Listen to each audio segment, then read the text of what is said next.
The year is 1846. America is a nation possessed by a dream of land, of freedom, of a new life waiting just beyond the horizon.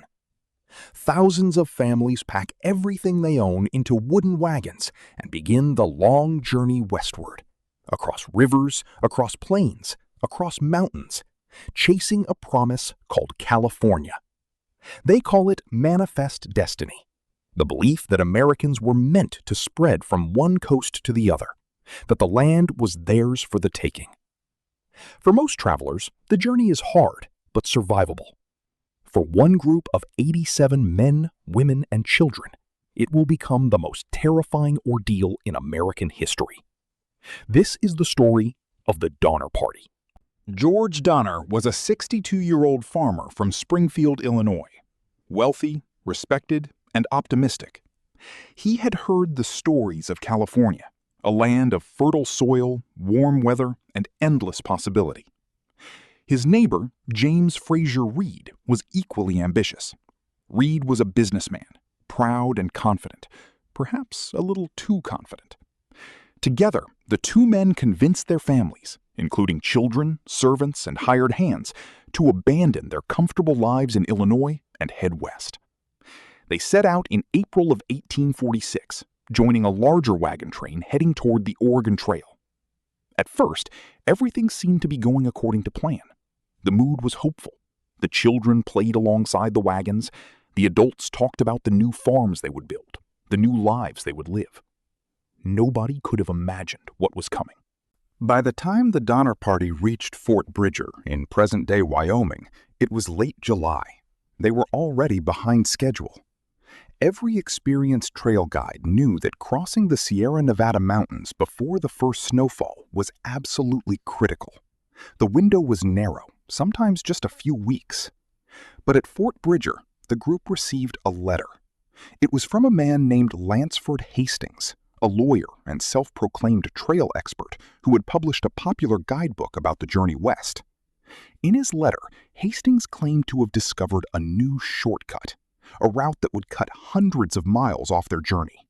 He called it the Hastings Cutoff. He promised it was faster, safer, and easier than the traditional trail. There was just one problem.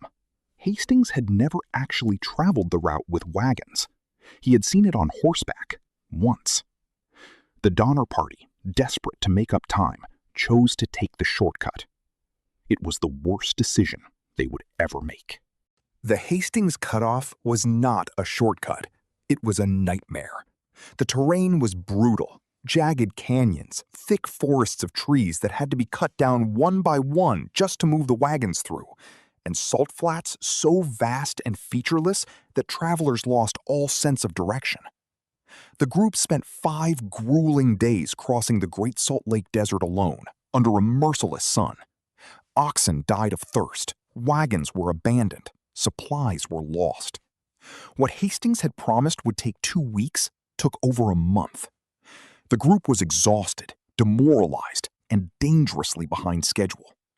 They were supposed to reach the Sierra Nevada by September at the latest, but by the time they finally emerged from the failed shortcut and rejoined the main California trail, it was already late August, and they had lost nearly a month of critical travel time.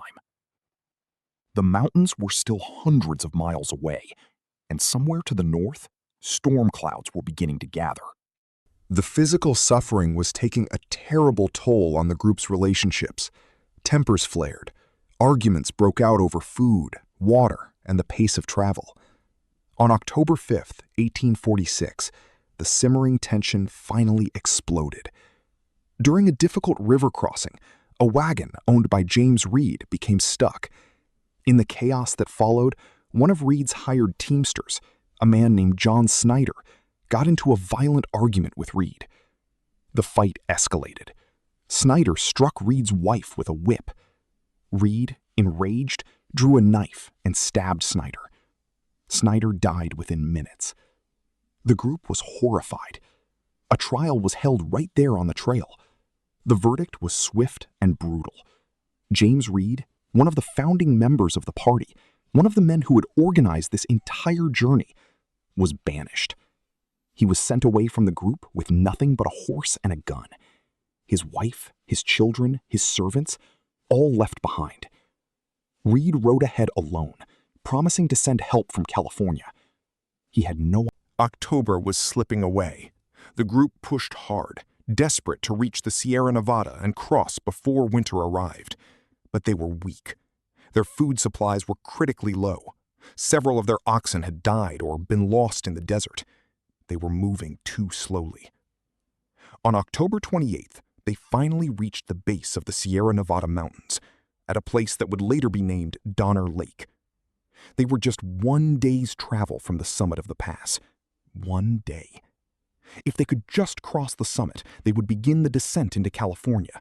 They would be safe. They attempted the crossing.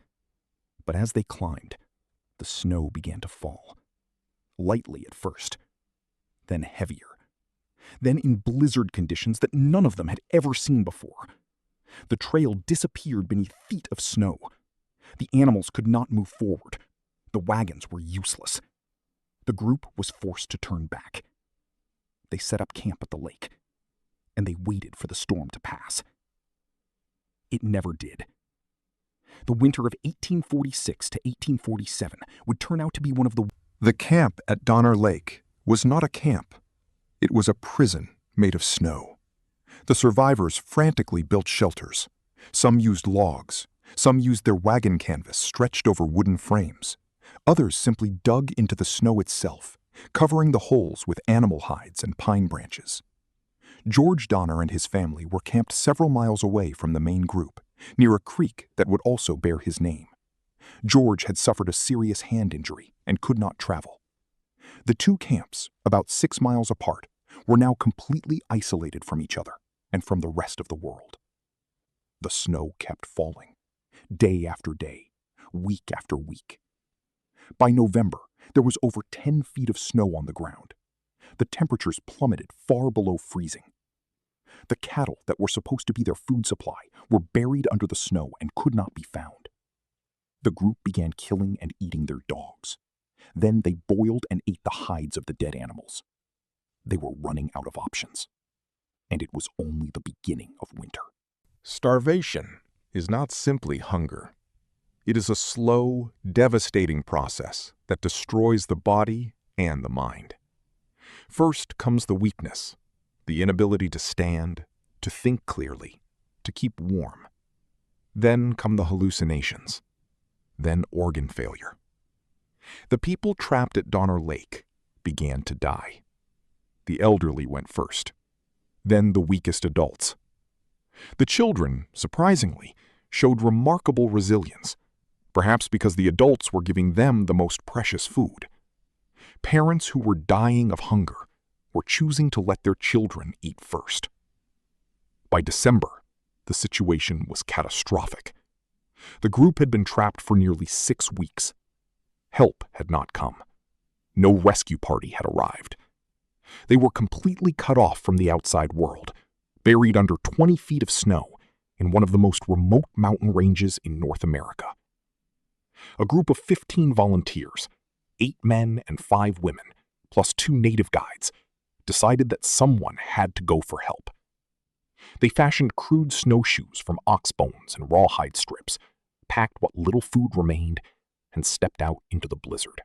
The Forlorn Hope, 15 desperate souls, set out on December 16, 1846. They were immediately punished by the mountain. Blizzards hit them within days. They had almost no food.